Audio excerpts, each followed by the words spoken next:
Hello and good morning, everybody, and welcome to day 2 of the Creative Coalition Festival. For those of you who joined us yesterday, thank you very much for coming back again. And for those who didn't, well, you missed an absolute corker of a day. So we had a really interesting conversation, an interview that I did with Jed Mercurio, writer of Line of Duty, as well as a swathe of other stuff. Some really interesting panels about cultural change, but not just, you know, what that looks like, but how we make that happen. We had some fantastic contributors and contributions from Fats Timbo, the poet Lem Cisse, Gaika, all around art as activism. And probably my most favorite part of the day was this brilliant performance by Kimmy the beatboxer, where she not only performed the most amazing set that just went up and down in tempo and range, just like technically amazing, but then she tried to teach some of us, those who stuck it out, how to beatbox. So if you're a member of Creative UK, then you can find all of that content on our website, probably not immediately, but in the next couple of days. And if you're not a member, well then please join our movement and have a look at our website and work out how, and it will give you all the details about how to join. But so to today, so we've got another action-packed day for you, and we're kicking off the day with an interview with Ben McOwen Wilson, who is the Regional Director of EMEA and the Managing Director of YouTube for UK and Ireland. So morning, Ben, has the fire alarm in your offices finished now? Pretty inauspicious start to our session there. For those who didn't see me before we went live, the fire alarm went off in the office. The joys of coming somewhere where you think you've got a better connection and better access to time, but all over now. Hopefully you can hear and see me clearly. Yes. Well, thank you so much. Thank you for joining us, and thank you very much for giving us, you know, so much of your time this morning. So we've called this session our State of the Nation conversation. So it's really a chance for our creative community to hear from leaders in the creative industries and get a sense of your sense of how the creative industries are faring at the moment. So so that's the exam question that we're going to cover today. But let's start by perhaps learning a little bit more about your journey into the creative sector and into the world of entertainment, really. Now, I know that you studied psychology at university. I've done my research. You studied psychology at university probably at a time before the internet was a thing, let alone YouTube. We just had email. Okay, so you were probably a similar sort of time frame to me. So we were as those wonderful days where you would spend 10 minutes listening to, maybe actually 20 minutes actually listening sometimes to the dial-up as you got on the web. But so tell me, what drew you into the creative industries, and what is it that keeps you here? Well, thanks very much for having me, and you know, sort of really, really honoured to be here, especially, don't know how I'll do on a State of a Nation, but I'm really happy to offer a perspective, and maybe a perspective that's different from some who are kind of living and breathing the creative industries all day, every day, in terms of some of the kind of more traditional players. So I'm not a creative. That's the first thing to confess. In fact, even within my own family, I am categorically the least creatively talented. Both my parents, my stepfather's a music teacher, my mother was a singer, my sister was able to play multiple instruments. I could play none, despite many futile attempts. And all of my children are far better, both musically and in terms of drama. And actually, one of them now grade 6 ballerina as well. So sort of definitely, I am the sort of runt of the collective McOwen Wilson clan in terms of creative capabilities. But I've always been a huge consumer of the creative arts. So, as a young child, my mum raised us, grew up in Northampton, small village outside of Northampton, kind of middle of nowhere, and that becomes relevant. I'll talk a little bit about why I think that's important. Small village, famous for nothing more than at that stage a kind of a baby pushchair factory, a crisps factory, and a station that was on the main line between London, Birmingham, and Manchester. But my mum always took us to performances locally, both of ballet and of theatre. And so I grew up with a love and a sort of deep respect for those people who were creative, both in terms of the performing arts, but also in terms of those behind the scenes. And that carried on through my adult life. And I'm still, although always harder when you've got small family and juggling, certainly to get your choices to be the ones that are executed.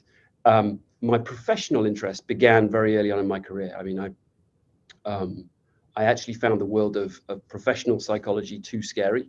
Began a career as a clinical psychologist, which was exhausting and not something that I was emotionally robust enough to carry on with, and actually began looking then, first of all, in consulting, and very early on in sort of the mid-90s, looking at the scope for this random thing called the internet, which at the time I was told I was wasting my time on, but this thing called the internet and how it was going to change really viewers and consumers' relationships with entertainment and with media overall. And that was mid 1990s, working with, back then, with television organizations, with magazine organizations, with a whole bunch of groups who were trying different things, bold and slightly now, kind of much ahead of their time things. So we tried to live stream UEFA, sports rights holder, one of my big clients, tried to live stream the Champions League final in 2000, the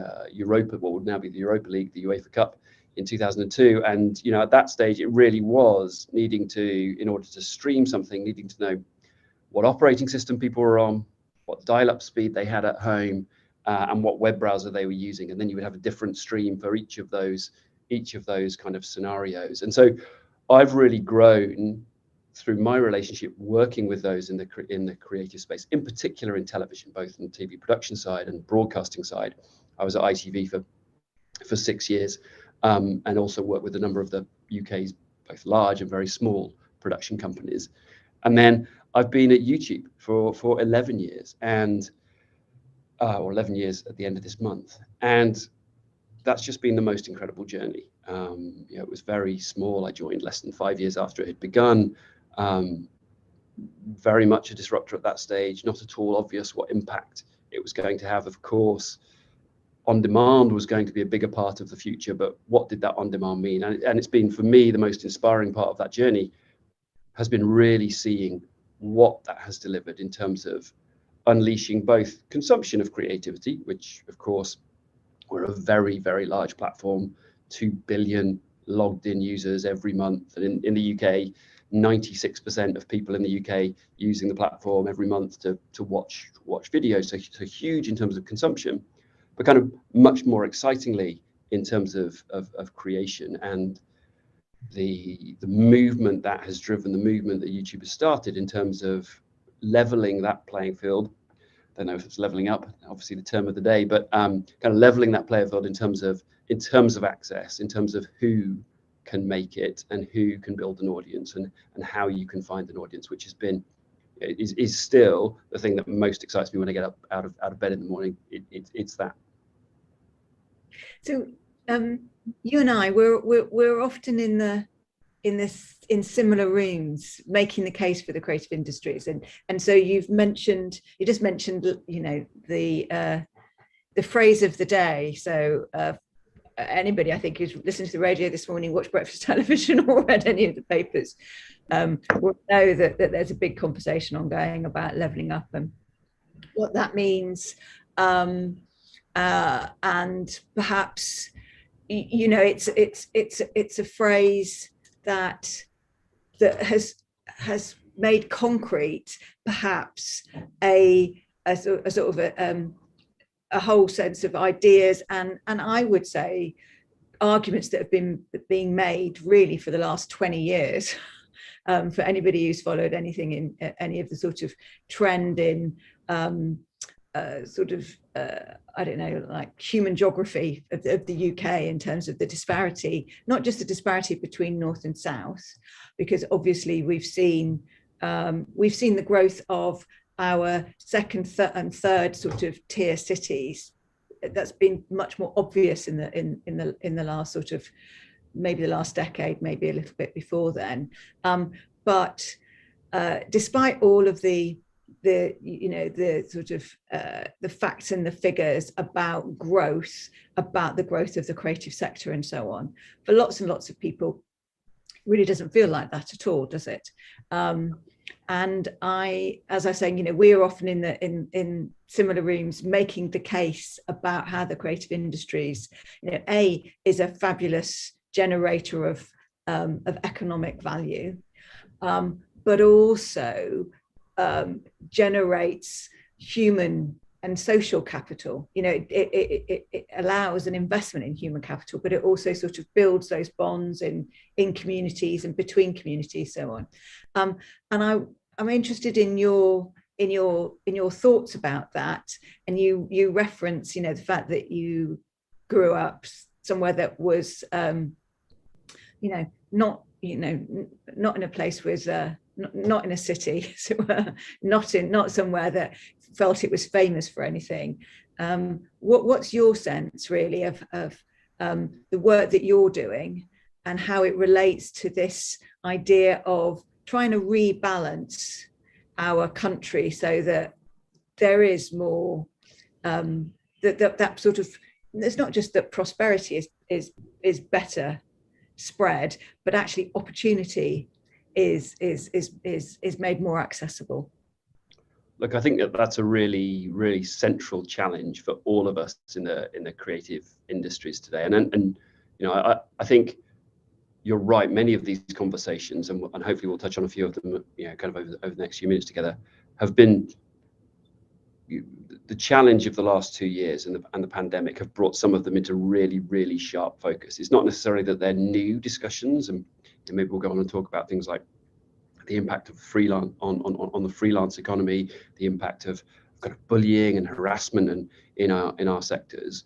But absolutely, kind of for me, the biggest has been around this equality of opportunity. And we did some work with YouGov. We actually ran a survey with YouGov across the whole of the UK in sort of October, November last year, which showed that, you know, kind of over 70% of people think it's absolutely critical that diversity of regional diversity in the UK is recognised and represented on air and in the creative arts. But actually, only about 40% of people believe that to be true and accurately happening.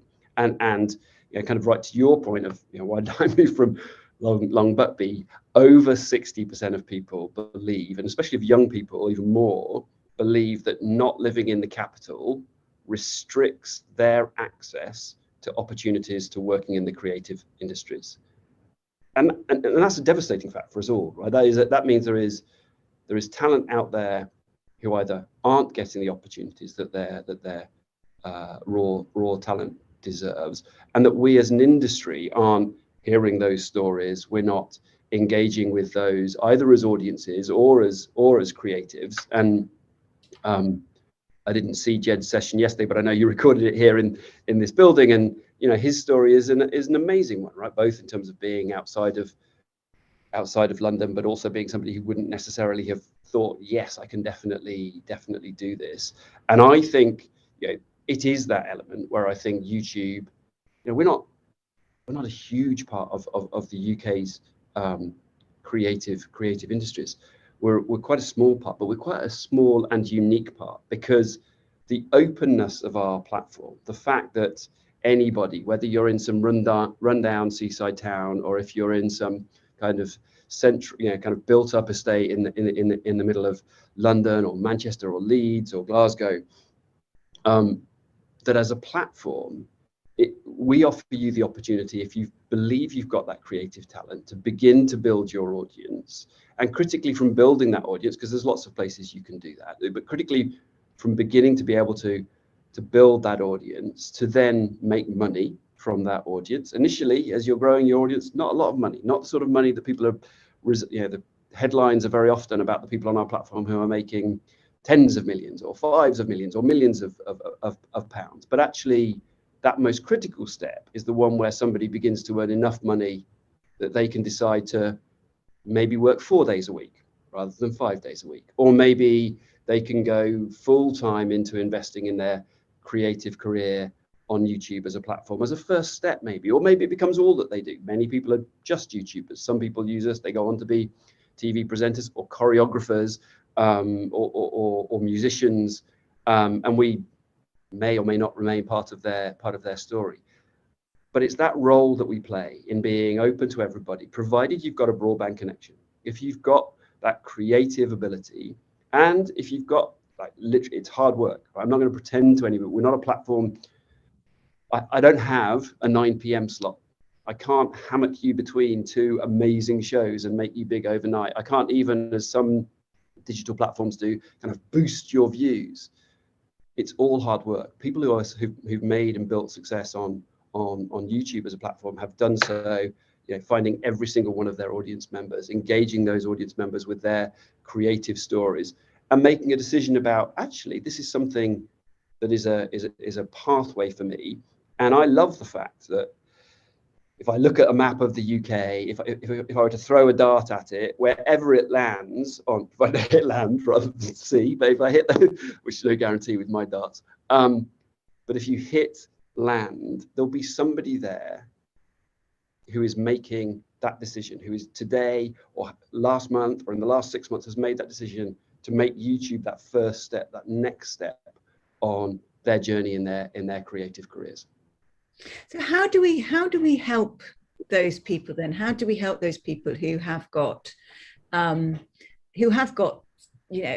talent in terms of being able to communicate, but also have got something interesting to say? So in many ways, there are, if I just think back to my own background, so in the olden days, I worked as a producer and a director in television and in film, and there were a few doors, but they were quite visible, sort of BBC traineeship.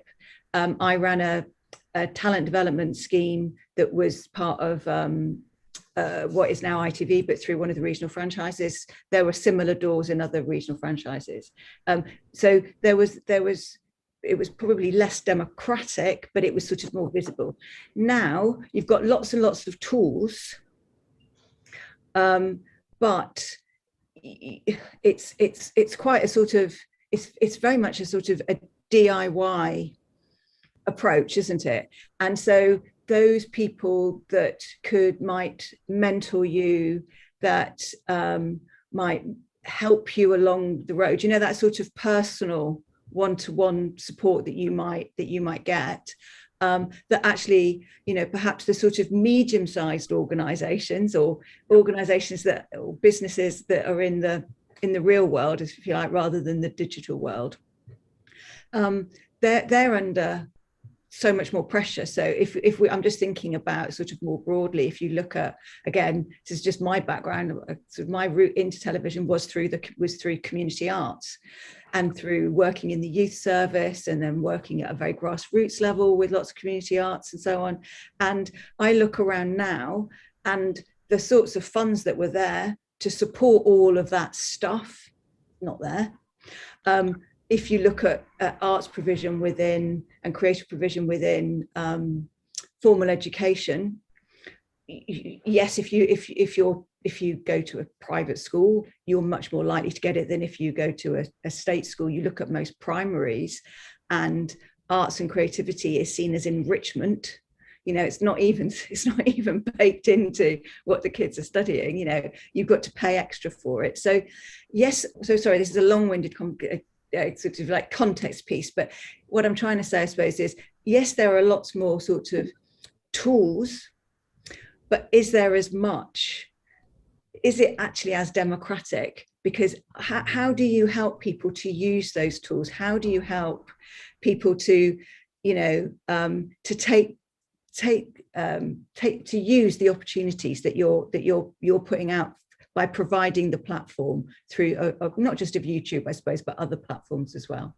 Of course, look, and I think that's a really good question, and one that as an industry, as a sector, we've got to collectively step forward into. And I'll talk a little bit about what we're trying to do, but then also, yeah, maybe we can kind of reflect on what the opportunity might be for us as a sector. I think the first thing to say is this kind of evolution of open platforms isn't something for us to be afraid of as the creative sectors, right? This is, let's start from the belief that that's brilliant, right? That more people, more diverse people, more representative people on any dimension, whether that is race or gender or sexual orientation or where they happen to live, more people are able to engage with an audience around creatively telling their stories than has ever been true in our history as a nation. And that is a good thing.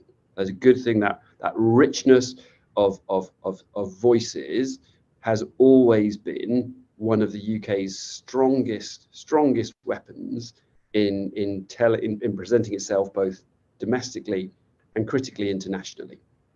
So let's start from that. And I think then secondly, you have to accept that sort of kind of the patronage model, the kind of the internships is probably gone, with very, very few exceptions, where a single institution will take on a cadre of, you know, will pick the best at whatever age or whatever point in their career, and you know, kind of historically probably with a greater spread. You know, again, this is part of the commercial realities of the last 20 years, whether it's with ITV or the BBC, means that's happening less out in the regions. I think you said you grew up in Norfolk, you know, kind of Norwich with ITV, had a huge heritage in natural history, you know, kind of certainly maybe not on the same par as the BBC would say for Bristol with them, but you know, right up there as a creative industry. And of course, over the years, that footprint has shrunk. It's still there, and ITV, you know, commendably maintains a, you know, kind of very strong footprint and with some real big hubs. But there are fewer opportunities for people to go in, whether it's at the BBC or with ITV or with other big creative employers. What I think is therefore essential is recognizing that actually some of that kind of self-driven development is going to be key. And I think that's something that also should be celebrated. The young creators today, they are entrepreneurs, right? The people, music artists who were unsigned on our platform for a long period of time and found their success on our platform, found their success way beyond our platform, will have done far better in terms of their negotiations with labels or others than those who've been discovered playing in some back room somewhere in the. So again, we shouldn't look at that and say, well, it's terrible they're having to sew all of this together. I'm sure if you were to, you know, ask Stormzy, who was unsigned for 8 years on our platform, or Dua Lipa, who was unsigned for 6 years on our platform, whether they think they would have got the same, different or better deals much earlier on in their career, they'll say, actually, that need to take responsibility for myself, both financially, commercially, to build my career, to build my audience, has translated into a different relationship between me and the label that I'm now signed to. And I think so it's recognizing, number one, this is a great thing, that there is therefore more talent that we will get exposed to, and some of it is being filtered. Two, some of this entrepreneurial spirit is absolutely essential. I mean, if you look at in the television sector, again, and I apologize because that's where I know best, but the 2003 Comms Act gave the Communications Act gave all the rights to the independent producers. It's actually been the entrepreneurial spirit of those independent producers that has created the UK's success today. Many of those are the super indies, they might be global indies, but it is those people who drove their entrepreneurial enterprise that are selling their shows to Netflix, that are selling them to Amazon, that are building. And I think actually what we therefore want to think about is how can we plug those, and as you say, not just the very large ones, but also the smaller players. How can we plug more of those kind of traditional creative businesses or enterprises? It doesn't have to, they don't all have to be businesses, right? I think over the last, again, 2 or 3 years, one of the things that I've loved as a result of the pandemic is the fact that more people within the creative sector have had more time to think about, hold on, what could we be doing? And have been surprised by how much their audiences are prepared, not to look at their stuff online, how much they've got an audience outside of the UK. So how do we begin to foster those relationships between, not using it in a pejorative way, between the traditional side of the sector and these new on-ramps that are out there, whether that's in choreography, in ballet, in music, both, and also, by the way, behind the camera, at least as much in front of the camera. I think very often people fall into the trap of thinking of YouTube as like a bunch of people who just speak to the camera like this, but actually the vast majority of channels are those that have got somebody who's script writing, somebody who's worrying about editing, somebody who's worrying about, now very early on in people's career, they might be all of those things. And we've done some partnerships. We've done a really good one with the BBC Talent Works, helping them, looking both for in front of the camera, but also critically kind of writing talent, and done those around the UK. So we've done one in Manchester, one in Birmingham, and a couple in London. But those are point interventions. They're not really building that infrastructure that says, right, how do we convene, which is literally all these kind of events we've done with Talent Works, is a section of people who are strong in a particular genre. They like to think of themselves as comedy writers on YouTube, together with a couple of people from BBC Comedy in a room over the space of 2 days, talking about briefs, talking about what that world feels like in the world of television, and the guys from our platform, the creators from our platform, talking about what that is and feels like on YouTube, and then responding to ideas around pitches. Now, those have resulted in some talent crossing over. They've also resulted in direct commissions.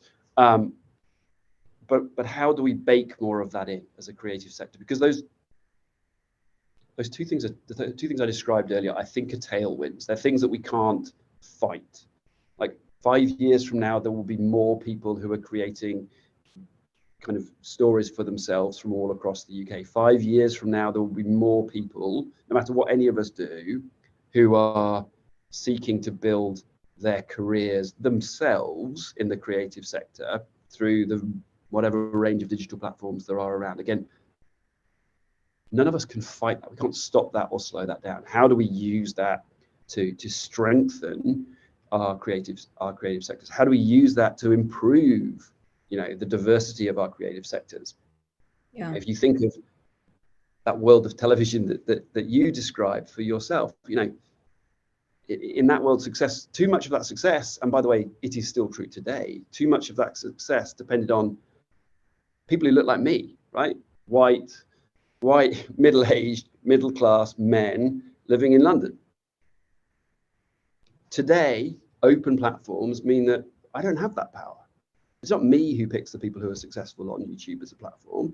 It is the users. And you know what? As a result, the people who come through, are more racially diverse, are more gender diverse, are more diverse in terms of their sexual orientation, and come from all over the map. And that is a good thing, right? That's not a threat to us as the creative industries. That's a fundamentally good thing for all of us. So you sort of described just a little bit earlier, I picked out something you were talking about, where you were talking about that transition really from creator and contributor, if you like, to entrepreneur. And you sort of touched on, you know, it's not just the people in front of the camera, it's also what's happening behind the scenes.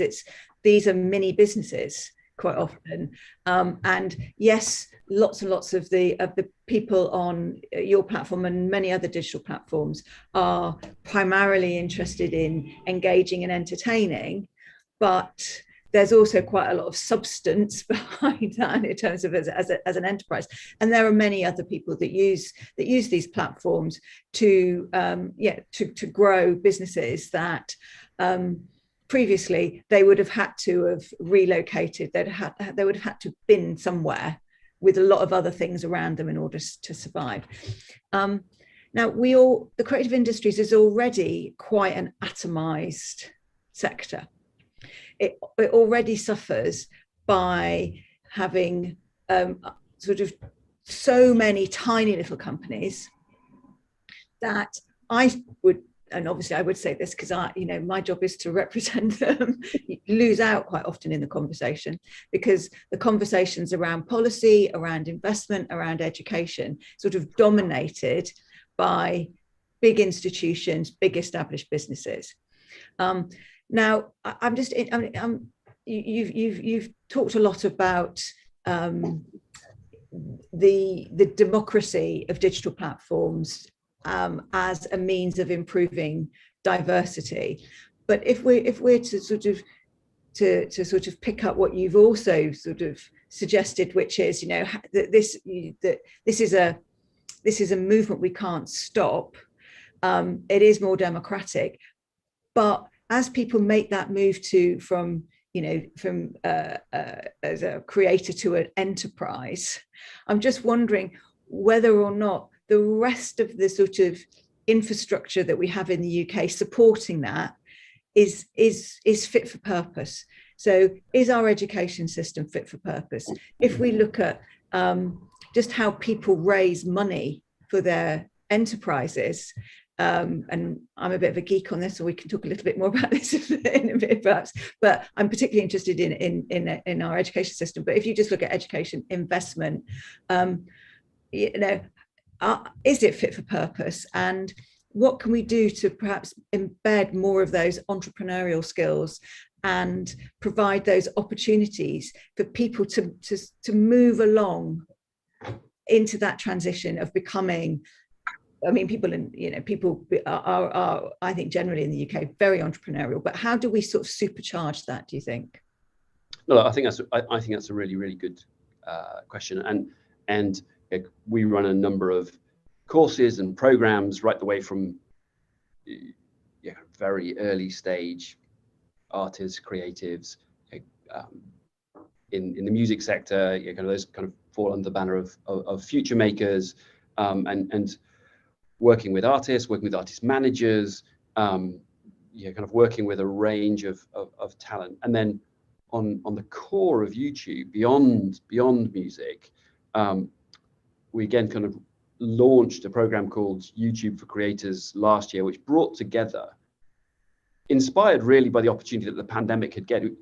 With the pandemic, we closed our space downstairs. We've got this beautiful, you saw it when you were filming with Jed, but we've got kind of these wonderful studios. Now, the problem with having a wonderful studio is it's in King's Cross, and you've immediately closed your mind to, or closed other people's mind to, whether they can or should be participating. And actually through lockdown, what we saw was a much more geographically representative group of people attending our courses and building those skills. And those were at least as much around entrepreneurship as they were around and skills to do with entrepreneurship as they were around kind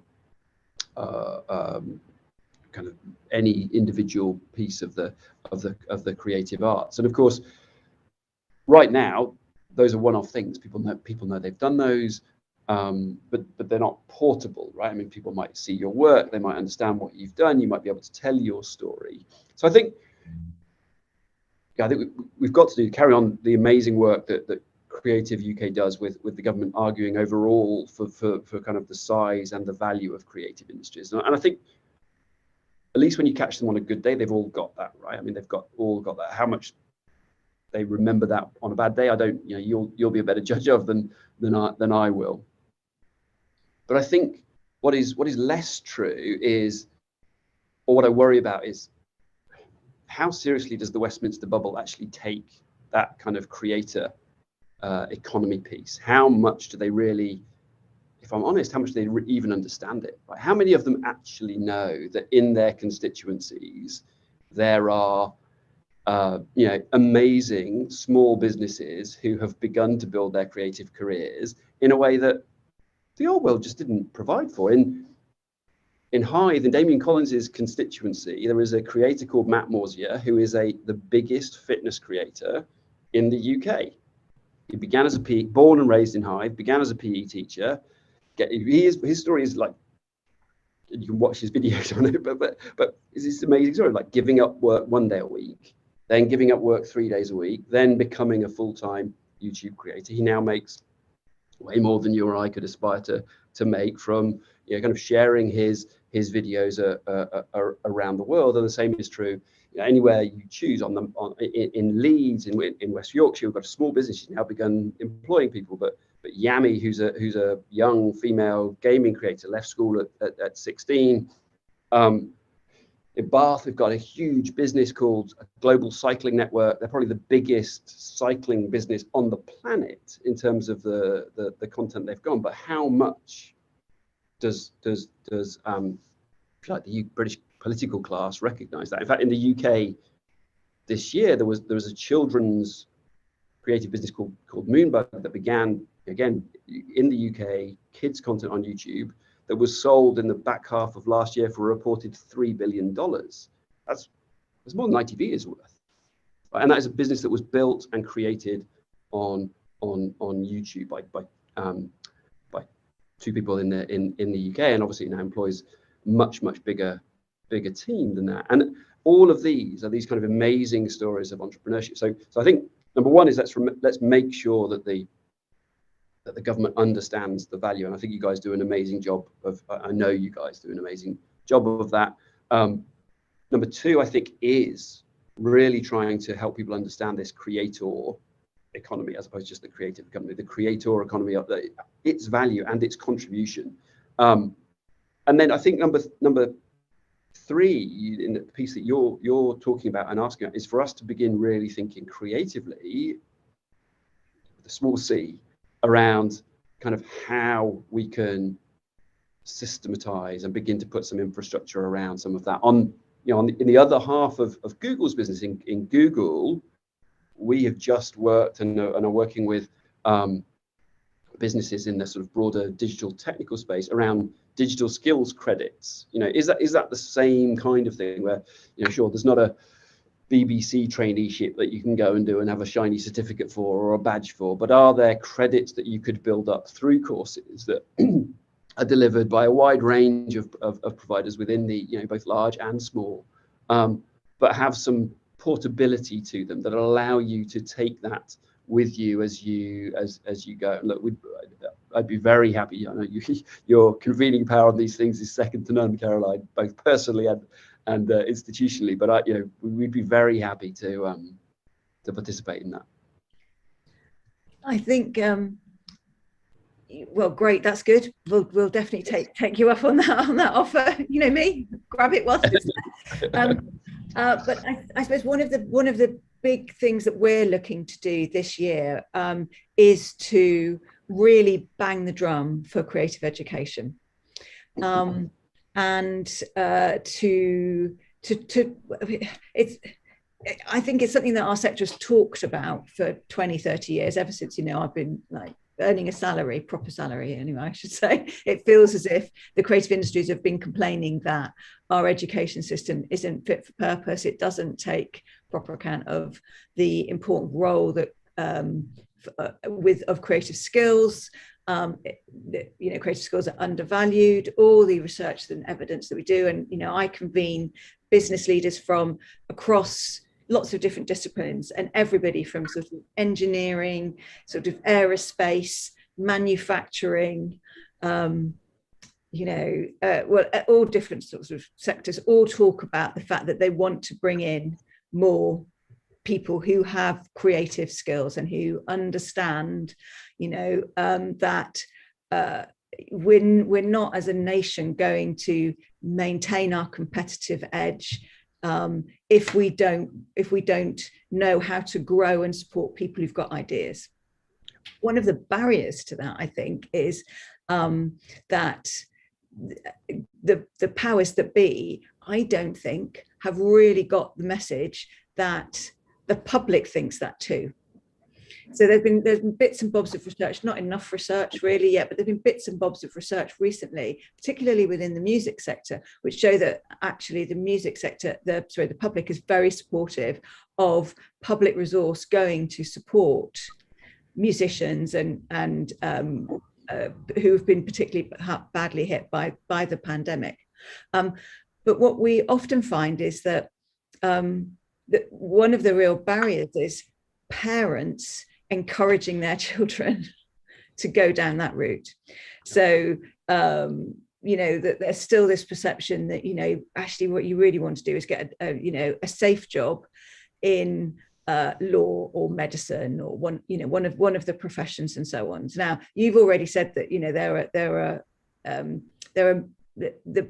the spotlight for YouTube creators is often on those who are making millions and high figures, but as you've also said, there are lots of people who actually earn a decent amount with YouTube revenues as one of their revenue streams. Do you think there's anything we can do better as a sector? Two questions really. One, which is to persuade parents. And this is a profession actually, and it's full of very, very skilled people who have trained long and hard for many years to break into it. But secondly, given the sort of the bad press that a lot of the sector has had over the last couple of years, given that freelancers, for example, have been very badly hit, that the support systems haven't been there, we've had the sort of backlash from, decades actually of not great working practices within many parts of the creative industries. I'm working very hard on bringing the sector together to improve our reputation around the ethos within workplaces and to eliminate bullying and harassment and so on. What more do you think the sector needs to do to encourage people into the sector, but also encourage their carers and guardians and parents that this is a good place to work? So I think, I think there are some things that are hard in that, right? In the same way that I describe actually some of the ways that people look at YouTube. They watch a video and they think, it's just one guy chatting to a camera or one girl talking to a camera. I think actually both with, which is part of what's kind of many of our courses and certainly the work that we're doing with TalentWorks is trying to do is exposing people to the range of those careers. I think exposing them not just to this is a fun thing you can do, but actually that these are, and I seem to remember, actually I think it was when on the Creative Industries Federation one time we were sort of discussing the kind of exactly this challenge, and I think it's actually in from the ballet sector, the example was given that actually the kind of the shortest careers are those who are actually kind of front and center, the performers that we see on stage. In most cases, their careers are the shortest. Actually, the people who really build long-term careers in the sector are the invisible ones, the ones that you don't see up on stage, who are the choreographers or are the kind of set design or are kind of the theatre hands. Same in television, right? With sound or editing skills and other things. And I don't know that we, and sometimes for sure the way people talk about YouTube, it's as if all it's teaching people is to sit and chat and kind of, I think the most dismissive word ever is sort of influencer, where people are just sort of see that one face and presume it's like some sort of talk radio host who's trying to jam things down people's throats. And I think so being very clear on that breadth of role and longevity of that role, and then the economic impact piece, which I think, again, you've done that amazing job at the highest level in terms of, what is it, like it's 13 million an hour that the creative industries chuck out, and it's kind of bigger than all of these other pieces. I know this from YouTube. Sometimes really big numbers don't help people. Right? People actually, when I say to you there are 2 billion people every day, or more than 2 billion people every day logging onto YouTube, okay, that sounds big, sounds like a lot, don't really know what it means. And I think actually it is by saying to people, look, here are the people who have built careers. These are the career paths that are open to you if you make these choices. And I think for parents as well, all parents want the best for their kids, and the best for their kids is is some kind of certainty. And I think you help them make sensible decisions around the creative industries by helping them understand the range of choices that this is not deciding you want to be a Premier League footballer at 11, where it all hinges on getting a deal at one of 20 clubs in the country and not being sent out on loan for the rest of your life. It is actually a much broader industry than that, with a real huge range of kind of careers ahead of people. And I think that's sometimes hard because it's the front end stuff that's sexy for us, and therefore we probably lean into that, not just for us, but for the people that we're speaking to, whether that's politicians. I think it was Sajid Javid when he left DCMS said, it's kind of the best tickets job in town. And that's sexy, right? But it's actually the people who are, as Sky, as Amazon, as Netflix invest in the studios, it's the craft jobs that will come with that actually move the needle, not the high paid, probably London, New York, LA living front of camera talent that's going to turn up for 6-8 weeks to film something that's really going to make a difference to the British creative sector. And I think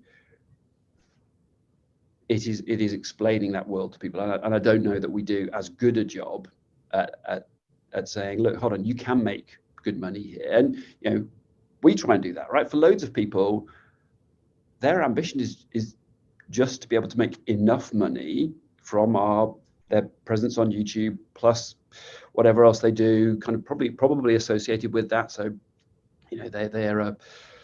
they are a crochet maker, and they then sell their patterns for crochet as well as doing videos around them. It is the combination of those two things that allows them to make that economic decision, personal economic financial decision, to do well. And look, for us, we care very much about those early stage. That's the point at which we have a chance to really make a difference in people's lives. And in the UK, the number of people making kind of like 5 figures or more last year was up over 35%, or the year before last. So going into 2020 was up over 35%. And that base, expanding that base and giving people, not at that stage life-changing amount, but enough to make you think, oh, okay, how can I do that? And also being completely transparent around, where does that money come from? Where did the views come from? What's the ad revenue? Okay, if you could double the views, that's what you could get. Oh, actually, you need to build your audience more in the States, or you need to do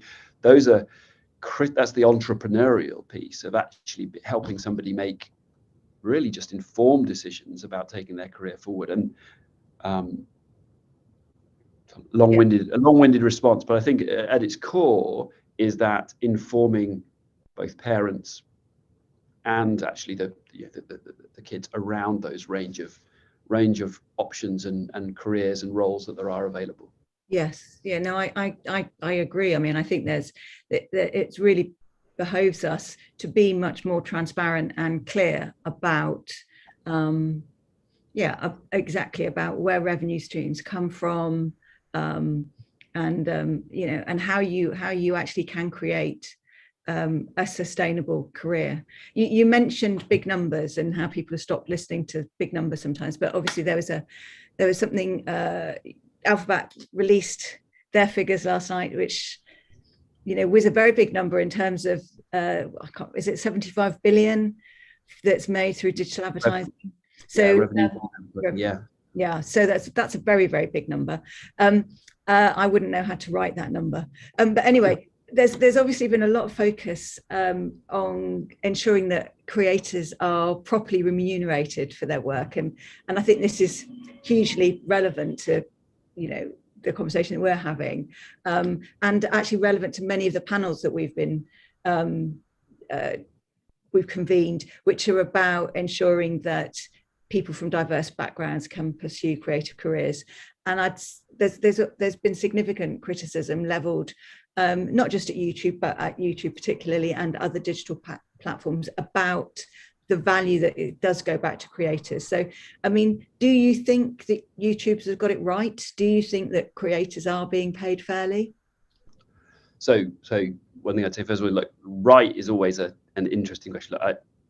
I'm not going to defend other digital platforms, number one, and I'll talk about our model. And I think it is there are two things around YouTube that I think are definitionally different from every other platform that is out there. And one of them, and the one that I'm most proud of, is actually the way in which we pay creators. We share more than half of the ad revenue. So that number that came in last night is shared with YouTube partners and creators. Same thing on our subscription business. More than half of that money goes back through the YouTube partner program. That was the first of its kind anywhere. It remains unique. There isn't another digital platform who has got that scale of platform available to it. Nobody else has that same commitment that once you're in, this is the revenue share that you're getting. It's entirely transparent. This is how your revenue is being generated. It goes back to that point I was making. It's the transparency of, here's how many views you've got. Here's how many of those views were sold with an advert against them in whichever market. Here's the literally every creator can see this for themselves. Every partner can see this information for themselves. Here is the price that those ads per thousand, because that's how ads are sold, for that format of ad in that market where you were getting these views. This is the money that you have generated. That underlying model of sharing the lion's share of our revenues with our creators and doing so on a transparent basis is completely unique, and now is on a scale that that is mind-blowing. Over the last 3 years, YouTube has paid out, just YouTube, because those numbers you were quoting with Google, YouTube has paid out to creators, to artists, to entertainment and media companies over $30 billion in the last 3 years. So our numbers last night for YouTube advertising revenue were bigger than Netflix's total revenues just for the YouTube advertising portion. No mention of our subs piece, because those are broken out in a different way. That is and again, over half of that is going to creators, to the people who are making the content that we are sharing. So I think that is an incredibly powerful model, and I worry much less about the noise from people who are at the top of the pile there. The people at the top of the pile are used to a world where I'm a big supplier, I have leverage, I want a greater share of this pie. What they usually mean is, let me squeeze the smaller players, which is what happens if you're a big television producer, you sell a show to ITV, it may not deliver all of that value in terms of its audience. There may be other shows that maybe run in a less sexy slot that do really well in terms of their audience, but get less value. Ours is, the numbers are the same, no matter who you are.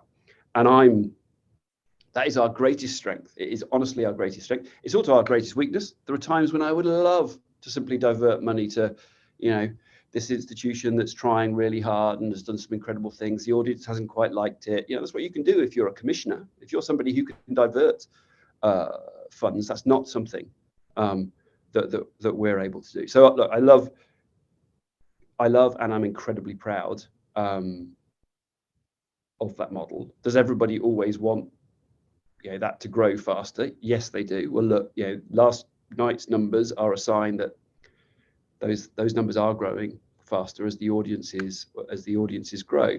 But I think that at its core, and kind of take that in the UK. The last time we looked in the UK, actually, Oxford Economics looked at our numbers for us.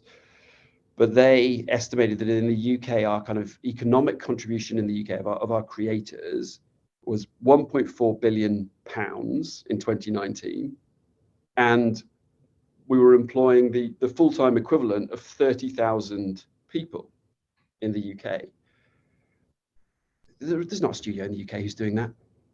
There's not a media enterprise in the UK who's doing that. And they're not all in London. They're all over the UK, and they're not all earning kind of hundreds of thousands of pounds or millions of pounds. A huge number of them are people who are making enough money to have made that decision. And I am genuinely I will continue to get kind of pressure around whether that number is that number the right number. When you're at the top of that funnel, it always feels like it's the right number. If you've just made a life decision around being able to stop working 1 day a week, or to give up your full-time job and to follow your passion because you've built an audience for it, then it feels like a great number. Yeah. Okay. Well, thank you for that. And I feel like we've got another hour's worth conversation in us, but unfortunately we don't have an hour's worth of time in the schedule really. But it's been lovely talking to you, Ben. Thank you so much for your openness and and your intellectual curiosity. We will continue as an industry to think about exactly the points that you've been making about how do we embed how do we sort of make the move to a more democratic industry, and how do we make sure that that we get the right balance, I suppose, between the big players and the small players, whether that's in terms of influence or revenues or investment and so on. Thank you so much. Thank you very much to you, the audience, for joining us. Our next session is going to be around driving inclusive growth through the creative industries. Sort of, I suppose, picking up on the coattails of this conversation. So please do stay tuned. We'll be back in about 5 minutes, I think. Thank you so much. Thank you very much, Ben. Thank you.